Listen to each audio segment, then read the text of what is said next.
Matt, Zandi, and I met when I worked as a personal trainer at Anytime Fitness. When I met Matt, he was working with a trainer who I could tell wasn't meeting Matt's needs. Matt is a large human standing at 6 foot and at the time 315 pounds. I recognized myself in him almost immediately and had asked if he had ever deadlifted. He said no, and I said, let's see how much you can deadlift on the trap bar.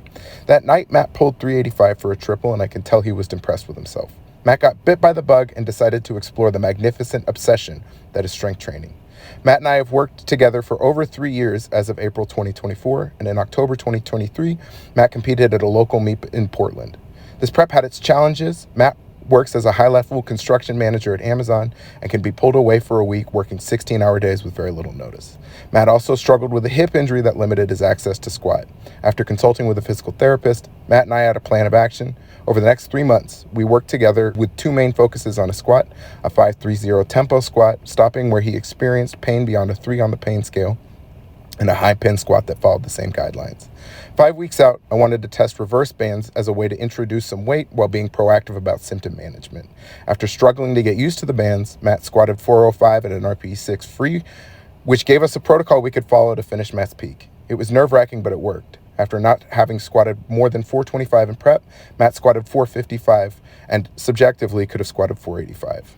At the same time, Matt's bench erupted. He failed 335 in May of 2023, and we focused on building a huge bench. Matt is a narrow grip bencher, and I wanted to bring out his grip to a wide grip. My thought process being it would teach him how to create a better arch, it would build his pecs better than narrow grip, and it would allow us to deload or resensitize his narrow grip bench.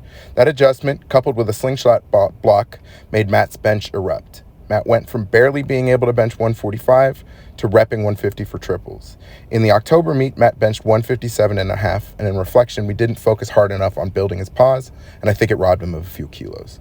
I chose Matt as my first client portfolio because I have worked with Matt the longest, more than anyone else. I know Matt's block sequencing very well, and I know Matt doesn't need many blocks to peak deadlift.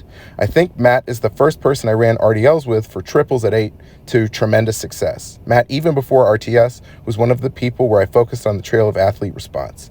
I also think Matt's buy-in to my coaching has meant that we've always been able to work through roadblocks in training. Matt felt like an obvious first choice for the portfolio. He and I have a long history, and working with him has taught me so much about coaching and programming. I'm lucky to have found someone like him so early in my career and to have him be someone so invested in his development in the sport.